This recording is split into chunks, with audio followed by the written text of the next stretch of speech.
From the studios of Farm Journal Broadcast, this is AgDay.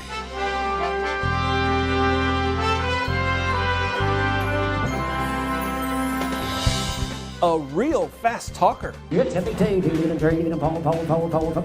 Texas man hoping to talk his way all the way to the top of the auctioneering world. The latest on a so-called ghost cattle scheme and the millions of dollars reportedly lost by some investors as China turns to a new trading partner for corn. China has been sitting down at the table and putting together growth opportunities for a lot of different countries, and they're winning over their trust. Should American farmers be concerned? The answer right now on AgDay. Good morning, I'm Clinton Griffiths. The world's largest buyer of grains may be turning to a new source for supplies. The official state news agency for China saying the country purchased its first cargo of corn from South Africa. Why should producers here care? AgDay's Michelle Rook joins us with the answer. Clinton, this is an ongoing theme with China where they've made their strategic decision to try to source ag goods from just about every other country on the globe except for the United States. It's part of the ongoing trade tensions between the two countries, but it's not good news for U.S. ag exports. State-owned grain trader COFCO bought the 2.1 million bushel shipment of South African corn, which will be sold to domestic feed makers. Plus, between March 25th and April 14th, more than 4.3 million bushels of corn left South African ports destined for China. China and South Africa has been doing some major logistic projects together. So, while we've been out not partnering with our allies on growth, China has been sitting down at the table and putting together growth opportunities for a lot of different countries, and they're winning over their trust. Biederman says China has also made major investments in South American infrastructure. They struck more than 20 trade deals with Brazil and are currently buying their record soybean crop and for the first time ever their record corn crop. But it doesn't stop there. Aside from the mass increase in not just South American production, but their logistics in order to ship it out, is the relationship that they have with China and other allies that we used to have strong relationships with. And now our relationships with our own allies, quite a few of them, as well as China, who we were a pretty big business partner with, have really deteriorated. And I don't think that's going to reverse for some time. Case in point is U.S. export sales of corn fell to their lowest weekly total on record last week as overseas buyers, including China, canceled purchases made earlier in the year. Total commitments are down 35% for corn exports versus last year. As we previously reported, USDA is forecasting Brazil will overtake the United States as the top global supplier of corn this year, something that Chinese corn purchasers have already made the switch to. We saw more planters rolling last week, and summer-like heat in the southern and central plains probably had more producers out in their fields. Meteorologist Matt Engelbrecht joins us. And Matt, many farmers will be looking at this week to get a crop in the ground. Yeah, Clint, pretty quiet pattern. Now, we did have some significant rainfall over the week and especially into the Midwest. This is May 12th through the 18th. The temperature outlook once again starts to resemble an above average trend across the United States. But the one thing I want to point out is this right down here. The cooler temperatures, they indicate another trough that's going to be digging to the south and right along this boundary. And this is going to be between Friday, Saturday, Sunday, and Monday. Next weekend, might start to see some showers, thunderstorms flare up right along that temperature difference. Now, taking a look once again at that drought monitor, still some areas that need some help. We had some significant rainfall that come down into the Midwest, but overall certainly need some more into the panhandle of Oklahoma and also into Texas. Let's go and take a look at what we have with this photo coming in from Jay. Now, it seems like more people have been able to get out into the fields to get some planting done, and it's been a tough year for many farmers trying to grow winter wheat. Jay of South Dakota is sharing this picture of a failed winter wheat field. He says it's going to corn this season. He was hoping for some rain this past weekend to help with Plant 23. Let's hope the next growing season is much better. More on your forecast in just a bit. Thousands of ghost cattle, millions of dollars in lost money, and a suicide, all part of a massive fraud cattle scheme under investigation in Kentucky. Drovers reporting on this. They say the scheme involved 52-year-old Brian McLean of Benton, and it dates back 6 years. Now, a source telling them that McLean guaranteed investors of his cattle operation a 30% return on investment. Now, over time, McLean's cattle inventory grew, and some investors did see hefty profits, but it's alleged those investors were paid with more borrowed money. Now, McLean's lender, Rabo AgriFinance, became suspicious when in April his cattle inventory on paper reached 88,000 head. Rabo AgriFinance officials ordered an inventory check and found only about 10,000 head. Now, it's reported McLean committed suicide. In April, the cattle were then sold. Now, it's estimated dozens of investors, along with Rabo AgriFinance, lost $100 million. USDA's Ag Marketing Service last week issuing a notification to anyone who sold livestock to and has not received payment from McLean.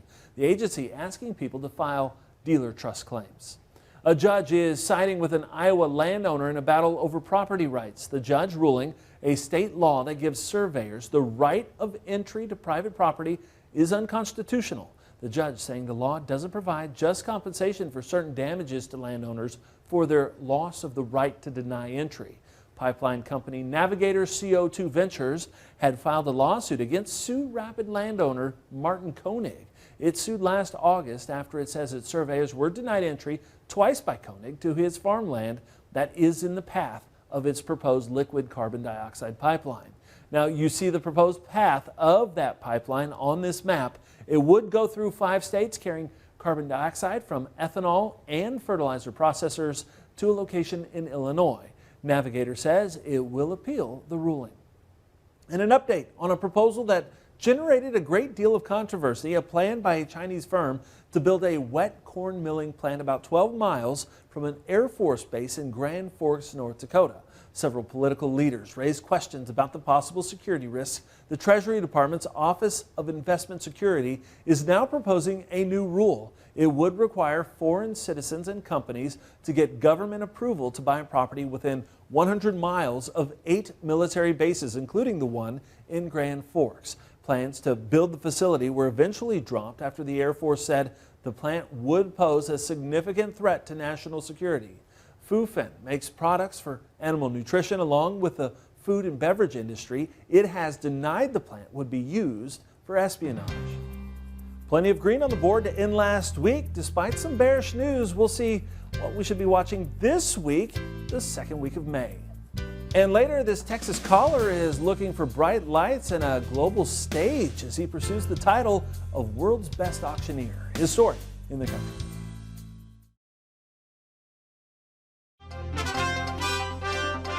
Grains making a charge forward in last week. So what can we expect this week? Michelle Rook is back with John Payne in this morning's Markets Now. Well, a higher day on Friday in the grains. John Payne is joining us to visit about that. Not only a higher day on Friday, but higher weekly closes in the grains, kind of started by that key reversal in the wheat market. So do you think the bottoms are in? I think in the short run that we've seen the low prices. I think as we get into July delivery, so, mark your calendars, the middle of June. This is the kind of price action I think we look forward to if there's a confirmed supply of summer grains, meaning, Brazil has a crop, the U.S. crop looks okay, and the U.S. wheat crop outside of what we know in Kansas and Oklahoma doesn't look good is okay. So that's kind of where I would say, be careful here chasing it higher. I think timing is everything, and delivery for these contracts really matters. I think in the case of wheat, it's a negative thing. I think in the case of corn, probably positive. And I think that would be the way I would play it, setting yourself up for the next 6 weeks. So was it all technical? Was there fundamental reasons behind the push here, John? Well, a couple things happened this week. We had an Egyptian tender, which came in at a price that really the market didn't like. But I think what was important was the price fell below what was the preset floor for Russian export taxes. So, I think we found a level here where Russia is going to hesitate to want to sell wheat like they have been, and that should put a bottom here in the cash markets. The problem is with the KC wheat specifically is that it's so expensive relative to the rest of the world.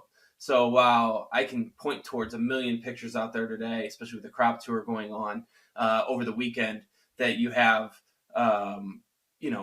massive problems in Southwest Kansas. And so the market is going to trade that. But I do think, again, going back to the delivery, folks without storage tend to get kind of hit the hardest on the exit of this. And I would imagine we see a dive and then rally once the harvest gets made, if it gets made.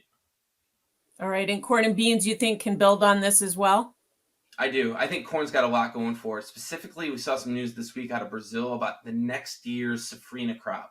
And farmers there are shunning it a little bit. So for the first time in, I'm not going to get my numbers right, but I want to say the last 15 years, we might see year-over-year decline in corn acres in Brazil.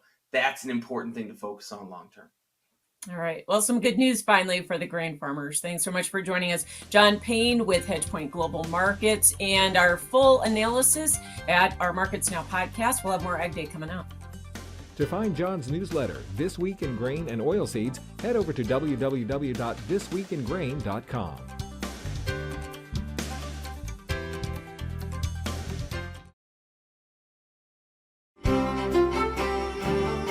Yeah, one thing Clint was talking about a little bit ago is that combination of the warmth and the dry air, or at least the dry skies. Now, here's a look at that drought monitor. Locations that are in kind of the red, if not the exceptional category, continue to see dry conditions. Now, the overall trend going into this week is a continuation of what we had this past weekend.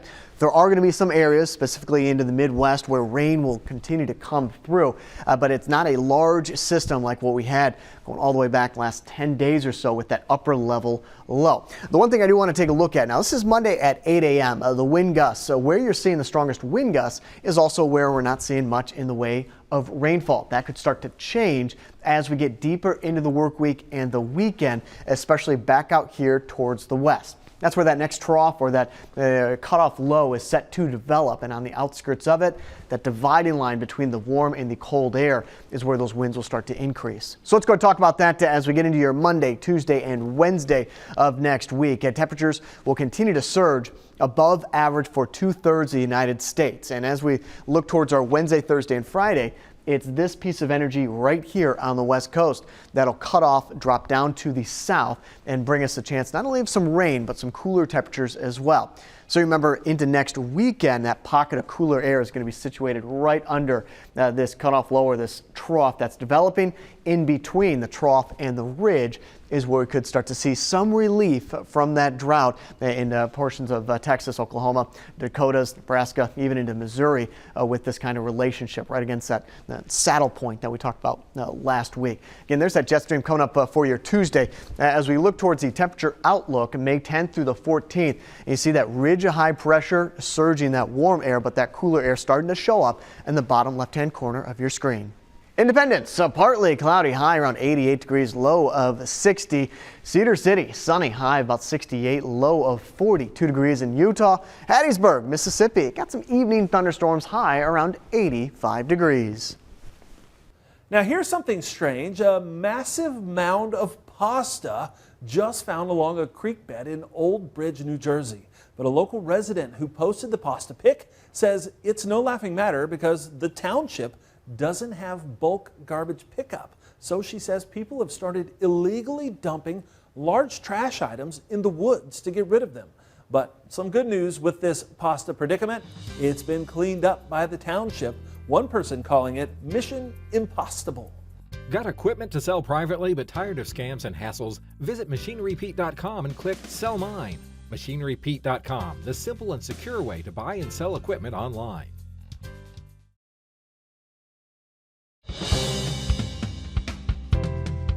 Some tractors just really stand out at auction. Machinery Pete has a look at one that's sure to be a star. Well, folks, I tell you what, quite a tractor coming up for sale this Wednesday, May 10th, by our friends at BigIron.com, their weekly online auction. This incredible 1998 John Deere 9100 four-wheel drive tractor out of Timken, Kansas, has only 699 actual hours on it. Now, this is off the Clifford Bizek. My apologies, Clifford, if I didn't pronounce your last name right there, but Clifford's online farm retirement auction, again, Wednesday, May 10th. Now, a week before the auction, as I record this, the online bid was already up to $97,750. Now, here's a look at the highest auction prices I've ever seen on a John Deere 9100 four-wheel drive tractor. And of course, these prices from our MachineryPete.com website. All the auction prices are free to view, updated every day. Interesting to note, the highest price there just over 12 years ago, February 11th, 2011, farm auction out of Inwood, Iowa. 2000 model, 750 hours, one owner, went for $102,000. But interesting, I think, to note the third highest price, $98,000 for this really sharp 2001 model with 4,223 hours. It just sold September 24th of 2022, farm auction in Creston, Iowa, by the good folks at Rice Auction Company. So again, $98,000 over 4,200 hours last fall. Now back to Clifford's 9100 with 699 hours selling Wednesday, May 10th. Go to bigiron.com and check it out, folks. I got 105 pictures of it plus video and a great write-up on Clifford's story. Joined the military, grew up a farm boy in Kansas there, wound up flying F-89s loaded with nukes out of Goose Bay, Canada. After the war, went to K-State as an ag major, then Wichita State engineering degree. Goes on to work for American Airlines, flying 767s out of Texas. Just didn't have much time to farm. And again, this amazing 9100, 699 hours sells Wednesday, May 10th, bigiron.com. All right, thanks, Pete. Up next, we'll meet a Texas cattle caller as he pursues his dreams and the highest bidder. That story next.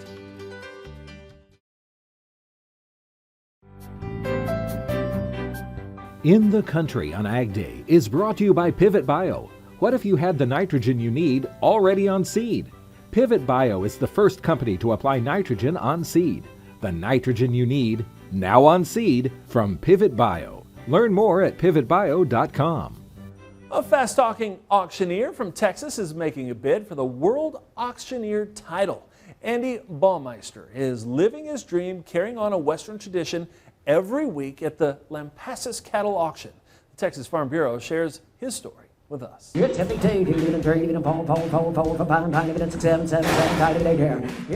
numbers with filler words. That's all it is. And I think what makes a good auctioneer is the guy that can say the numbers and the filler words and be clear. My name is Andy Baumeister. We're in Lampasas, Texas at Lampasas Cattle Auction. We've owned this for 4 years. And we try and sell as many cattle as we can. I'm first generation auctioneer, always been infatuated with it. Grew up in Catlin, Illinois, just a little old town. Grandpa and I, we went to the sales all the time. I loved it and always wanted to be an auctioneer. When I was little, I can remember my grandpa and I going to the barn and messing with the horses and it'd be too wet to ride outside or something like that. And we had a little pen there in the barn and we'd have us a horse sale.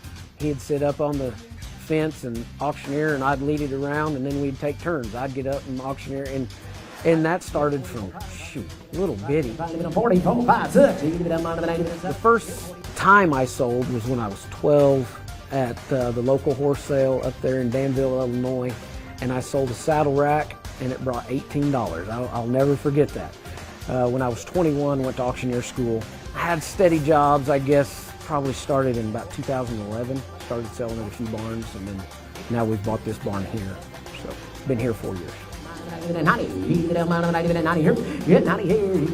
Everybody will ask, what do you say? It started as who bid, $1, and then who bid two, but now it's all in popping my tongue. So now it's 81, 2, 2, 3, 4, 84, 5.